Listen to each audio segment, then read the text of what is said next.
Hello everyone, good afternoon. आज हम बात करेंगे जो भी HPCRA द्वारा TGT कमीशन के पेपर कंडक्ट कराए जा रहे हैं उसके बारे में।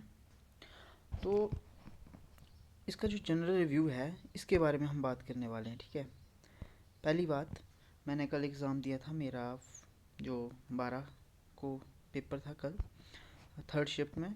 तो उसका रिव्यू मैं देने वाला हूँ आपको कि कितने क्वेश्चन आए थे और किस हिसाब से वो क्वेश्चन आए थे, कहाँ कहाँ से आए थे, और उस जो क्वेश्चन पेपर है उसका लेवल क्या था। ठीक है, सबसे पहले बात करते हैं कि कितने क्वेश्चन थे। आप सभी को पता है कि 200 क्वेश्चन होते हैं। ठीक है, 200 क्वेश्चन सारे पेपर में आपको मिलेंगे।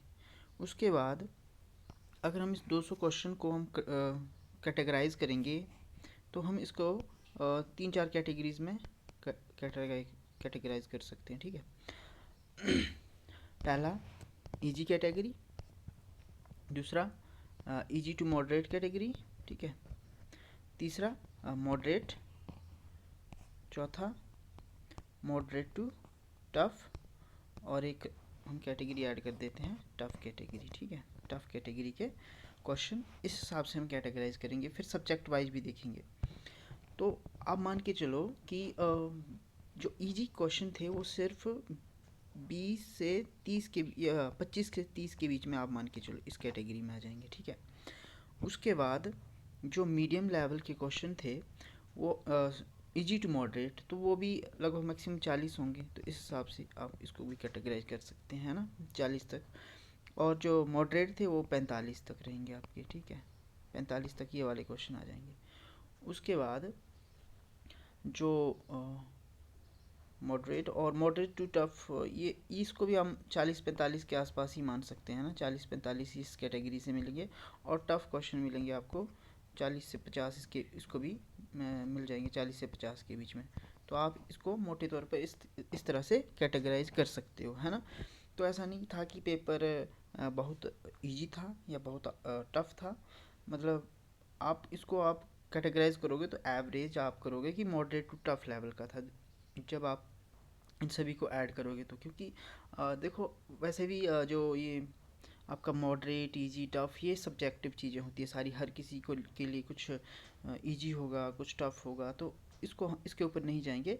लेकिन मेरे अकॉर्डिंग तो इस हिसाब से ये कैटेगराइज करेंगे हम। ठीक है, तो इन जो 25 से 30 क्वेश्चन थे इनको हर कोई करेगा, सभी कर लेंगे अनटिल एंड अनलेस आप कोई सिली मिस्टेक नहीं करते हो। तो ये 25 से 30 क्वेश्चन आपके सही होंगे। ठीक है, फिर जो ये 40 क्वेश्चन आएंगे इजी टू मॉडरेट, इसमें थोड़ा दिमाग लगेगा। तो कुछ के गलत होंगे, कुछ के सही होंगे। तो यहाँ पे वही कि आपने कितना पढ़ा है वो सारी चीज़ें मैटर करेंगी, और वहाँ पे क्या सोचते हो आप, है ना। फिर जो ये टफ़ क्वेश्चन थे तो ये बहुत ज़्यादा थे, लगभग 25 मार्क्स का जो है टफ़ था, है ना। तो आप इसको मतलब करने जाओगे तो इसमें से भी तुक्के लगेंगे तो ठीक है, लग गए, नहीं तो कुछ ऐसा था नहीं कि हम इसके ऊपर कुछ सोच सकते थे, है ना। तो इस तरीके के कैटेगराइजेशन है कुछ टोटल जो ये आपके मार्क्स वगैरह हैं इसके। अब हम जाते हैं सब्जेक्ट वाइज कैटेगराइजेशन की, और फिर मैं उसके बाद आपके साथ डिस्कस करूँगा कि जो ये क्वेश्चन आए थे ये कहाँ कहाँ से आए थे एक्चुअल में। ठीक है, जिससे आपको थोड़ा बहुत हेल्प मिल जाए, है ना। हम तो कर आए जो करना था, है ना। तो आप देख लेंगे अपने हिसाब से, है ना।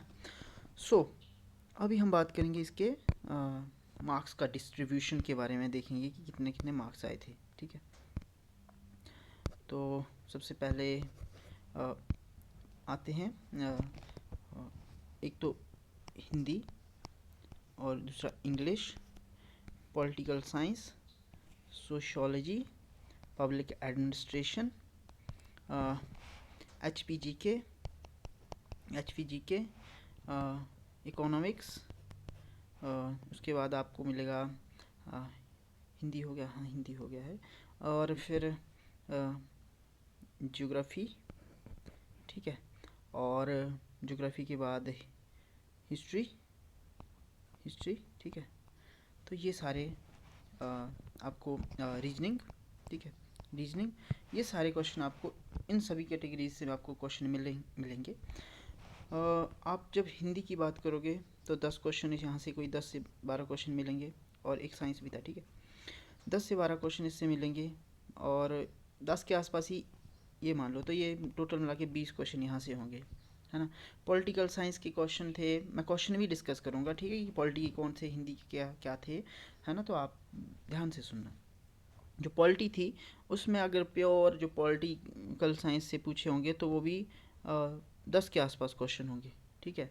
फिर पब्लिक एडमिनिस्ट्रेशन में और पॉलिटी में कुछ एक जैसा ही होता है, तो वो भी आप ऐड करके चलो कि 5-7 क्वेश्चन यहाँ से थे जो आप पॉलिटिकल साइंस में भी इंक्लूड कर सकते हो उनको, है ना। तो ये 5 से 7 क्वेश्चन, मतलब 10-15 क्वेश्चन ये हो गए।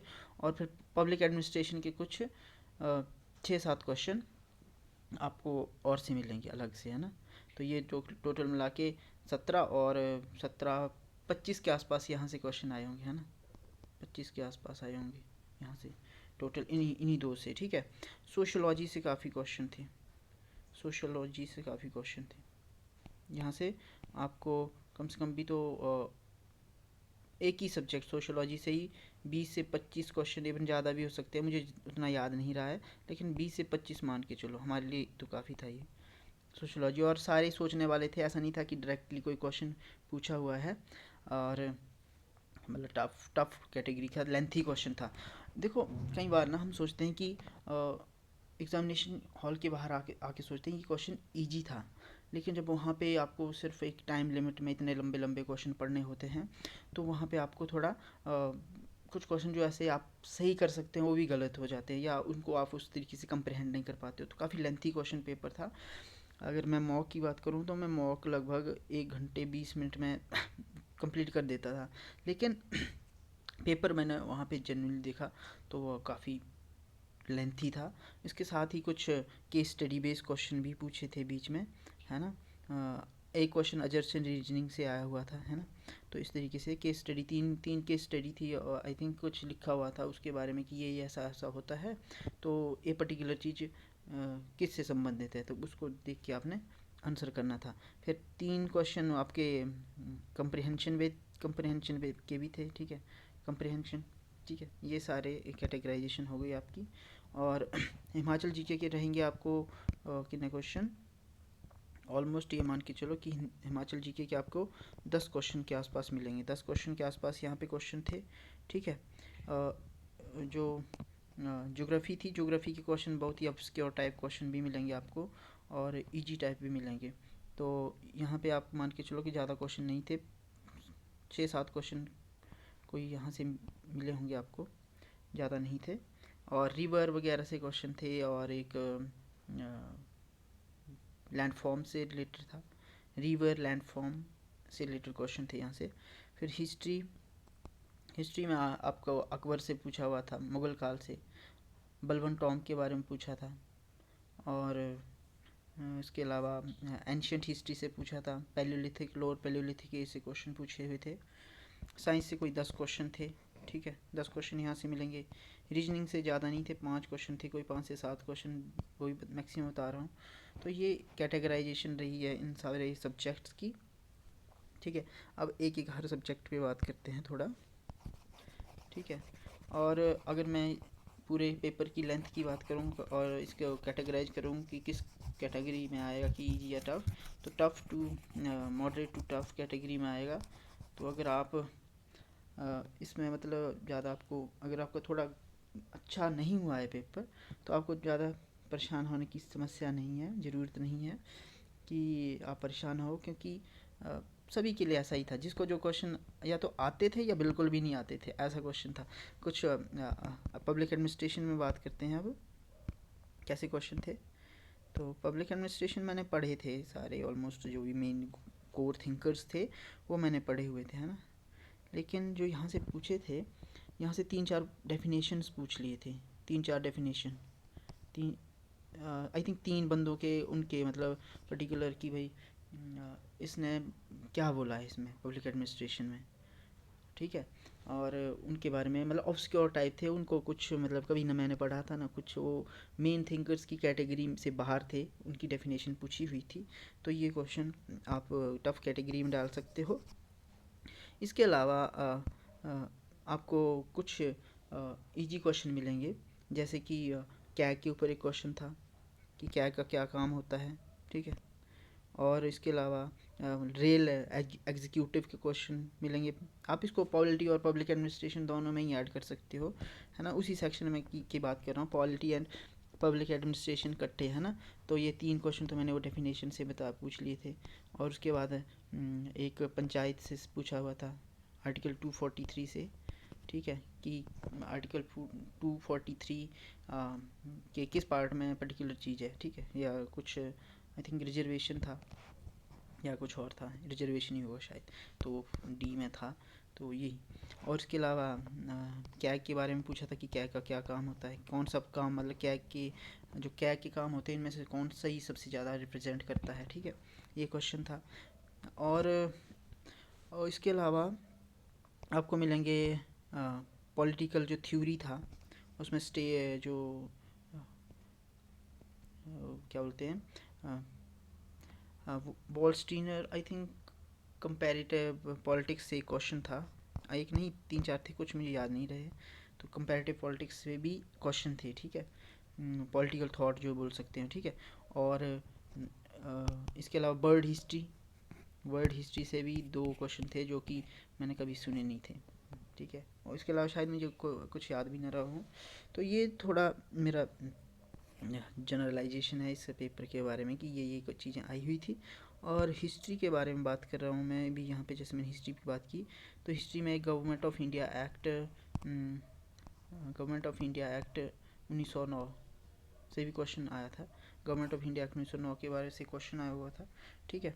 और फिर उसके बारे में बात करते हैं आपके लैंग्वेज के बारे में। तो लैंग्वेज काफ़ी इजी थी, लैंग्वेज दोनों ही इजी थे, मतलब आप अगर 20 क्वेश्चन होंगे तो 20 में से 10 मान के रखो एवरेज आप 10 की मान रखो, तो आप 18 क्वेश्चन तो कर ही सकते हो। 18 नहीं हुए तो 16 से कम तो नहीं होंगे, सारे क्वेश्चन मैक्सिमम आप कर ही सकते हो। इस टाइप के क्वेश्चन थे, अगर मिस्टेक नहीं करते हो, मतलब सिली मिस्टेक नहीं होती है तो आप कर सकते हो। इस तरीके का क्वेश्चन पेपर था ये, ठीक है। और अब बात करते हैं लैंग्वेज की, होगी HPGK की। HPGK से क्या आ रहा है, तो मैं आपको बताता हूँ कि HPGK से कोई 10 क्वेश्चन आए हुए थे। उसमें एक आया था कि जो 1948 में जो बना था हिमाचल, तो उस टाइम कितनी प्रिंसली स्टेट थी, तो 30 था ये, ठीक है। उसके बाद एक आया था कि भाई केलांग जो था मुख्यालय किसका है, नहीं सॉरी केलांग नहीं था, रिकांगपिओ किसका मुख्यालय है, किस डिस्ट्रिक्ट का है ना, रिकांगपिओ। तो ये क्वेश्चन आया था, ठीक है। और इसके अलावा एक आया था कि किस एक्ट के द्वारा हिमाचल प्रदेश निम्नलिखित में से किस प्रोविजंस या एक्ट के द्वारा हिमाचल प्रदेश जो है एक यूनिट के रूप में बना हुआ था। तो 3-4 ऑप्शन थे उसमें, तो उसके बारे में भी पूछा हुआ था, ठीक है, जिसमें थोड़ा दिमाग लगाने का था कि स्टेट रीऑर्गेनाइजेशन एक्ट या फिर जो चीफ कमिश्नर प्रोविंस बना था 1948 में उससे, तो इस तरीके का क्वेश्चन पूछा हुआ था एक, ठीक है। और इसके अलावा मुझे याद तो नहीं आ रहे हैं। एक था हाँ कि हिमाचल प्रदेश की सीमा किस डिस्ट्रिक्ट के साथ किस देश के साथ लगती है ना, कंट्री पूछी हुई थी। और दूसरा प्लस एक और था कि हिमाचल के बेस्ट में कौन सा क्या है स्टेट है, ये भी क्वेश्चन था, ठीक है। तो ये 2 क्वेश्चन ये हो गए, मतलब 10 तक हो ही जाएंगे आपके, इतने तो थे ही थे। सोशलॉजी से एक तरकीब से आप सोशलॉजी की बात करते हैं। देखो मैं थोड़ा ओवरव्यू दे रहा हूँ, मुझे उतने याद आए हैं, लेकिन देखो एक टाइम लिमिट में आपको बताना काफ़ी मुश्किल हो जा रहा है, ठीक है। मैं अभी याद कर रहा हूँ कि कौन कौन से क्वेश्चन आए हुए थे, ठीक है। और अभी सोशलॉजी की बात करते हैं। हिमाचल प्रदेश में मतलब जो भी पूछा हुआ था वो आसान ही था। इसके अलावा अगर इकोनॉमिक्स के पॉइंट ऑफ व्यू से देखें तो वो उससे भी हिमाचल प्रदेश से 2-3 स्कीम के बारे में पूछ लिया था। और एक इंडिया की जो नेशनल स्कीम थी उससे भी क्वेश्चन पूछा हुआ था। और इसके अलावा आपको देखेंगे कि शगुन स्कीम से क्वेश्चन था वो, ठीक है। हिमाचल प्रदेश में फ्रूट से एक कि भाई क्या ये फ्रूट्स जो होते हैं या हिमाचल प्रदेश किसके लिए फेमस है, हॉर्टिकल्चर के लिए, कुछ ऐसा ऐसा क्वेश्चन था। और एक थाच कुछ ऐसा ऐसा करके आया था कि थाच क्या है हिमाचल प्रदेश में, इस तरीके का क्वेश्चन था। ठीक है, तो इस तरीके के क्वेश्चन थे जो डुएबल थे ऑलमोस्ट। ठीक है, सो आपको अगर आपको नहीं आता है तो फिर मतलब अगर आप थाच आपने ऐसे जनरली तो आप सुनोगे नहीं, ठीक है, ऐसा तो सुनोगे नहीं, है ना। तो इसमें यहाँ पे आइडिया लगाना था कि किससे रिलेटेड हो सकता था। ऑप्शन भी एक जैसे ही थे, ऑलमोस्ट सारे प्रोफेशन से जुड़े हुए थे ये कुछ। ठीक है, तो ये क्वेश्चन आया था। और अब आते हैं हिस्ट्री के ऊपर। हिस्ट्री हो गया, वैसे 10-15 क्वेश्चन थे। मिडेवल से एक क्वेश्चन था, एक दो क्वेश्चन मॉडर्न से था। अच्छा, हिस्ट्री की बात करते हैं। हिस्ट्री में एक आया था servant of India society. Servant of India society की स्थापना किसने की थी, कम्युनलिज्म इन इंडिया की बुक कौन सी थी, वो किसने लिखी थी, ऐसे तैसे क्वेश्चन थे। ठीक है, और अब 10-15 क्वेश्चन थे जो कि इजी थे, कुछ एक दो को छोड़ के बाकी इजी ही कैटेगरी में रखूँगा हिस्ट्री के क्वेश्चन में। इकोनॉमिक्स था, इकोनॉमिक्स में 10 से 15 क्वेश्चन तो ऐसे मान के चलो, इससे भी ज़्यादा भी हो सकते हैं। अब मैं आपको बताता हूँ, WTO से क्वेश्चन आए थे 3। ठीक है, एक ही टॉपिक से 3 क्वेश्चन पूछ लिए हुए थे। ठीक है, और एक बैलेंस ऑफ पेमेंट क्राइसिस के बारे में भी था। बैलेंस ऑफ पेमेंट क्राइसिस जो था उससे BOP 1991, और लिबरलाइजेशन LPG से भी क्वेश्चन था। ठीक है, देखो मुझे धीरे धीरे क्वेश्चन याद आ रहे हैं, तो तभी ये वीडियो थोड़ा लंबा जा रहा है। मैं तो इतना लंबा नहीं करना चाहता हूँ, लेकिन फिर भी मतलब क्या ही बोले, है ना। धीरे धीरे याद आ रहे हैं, मैंने थोड़ा सा लिखा हुआ था कि क्या क्या आया हुआ था, लेकिन जैसे बताता जा रहा हूँ तो मेरा जो कनेक्ट हो रहा है चीज़ें कि हाँ हाँ क्या क्या आया हुआ था, तो बताता जा रहा हूँ आपको। आपके लिए भी एक रिव्यू की तरह काम करेगा, हेल्पफुल हो जाएगा शायद, आई एम नॉट श्योर। और अभी मैं आपको बताता हूँ टफ़ कौन से क्वेश्चन आए हुए थे। एक करियर डेवलपमेंट या सेट क्वेश्चन था, पता नहीं किसका था, मैंने पहली बार सुना उसको। शायद वो करियर एंड काउंसलिंग से क्वेश्चन बना हुआ था वो, तो वो भी था, किसी का नाम था और उसमें उसकी स्टेजेस बताई हुई थी। फिर थॉट, पॉलिटिकल थॉट में क्वेश्चन शायद हमारी क्वेश्चन में ज़्यादा भी हो सकते हैं, 20 से 25 क्वेश्चन, क्योंकि कार्ल मार्क्स के क्वेश्चन और कार्ल मार्क्स के थॉट से क्वेश्चन थे। फिर आपका कम्युनिज़म के थॉट क्वेश्चन थे, लेनिन वगैरह जो थी, या जो था सेंट साइमन से क्वेश्चन पूछे हुए थे, है ना। तो मुझे लगता है इनका जो नेट का तैयारी कर रहे हैं ना वही, मैं नेट का पेपर तो नहीं है, पॉलिटिकल साइंस तो उस टाइप का पूछा था, कुछ थ्योरीज। तो आपको थोड़ा उसको ऊपर अभी तो क्या कर सकते हैं, लेकिन जो आपके पास रिसोर्सेज अवेलेबल है ना, उसी के ऊपर काम करते रहो आप। ऐसा ज़्यादा ऊपर नीचे घूमने की ज़रूरत नहीं, क्योंकि जो आपको एग्ज़ाम में नहीं आएगा वो कभी नहीं आएगा। हाँ, अब ये एक क्वेश्चन मुझे और याद आया कि पॉलिटिकल साइंस में एक क्वेश्चन था कि फाइनेंस कमीशन जो है वो कौन नियुक्त करता है, अपॉइंट करता है ना, अपॉइंटमेंट ऑफ फाइनेंस कमीशन।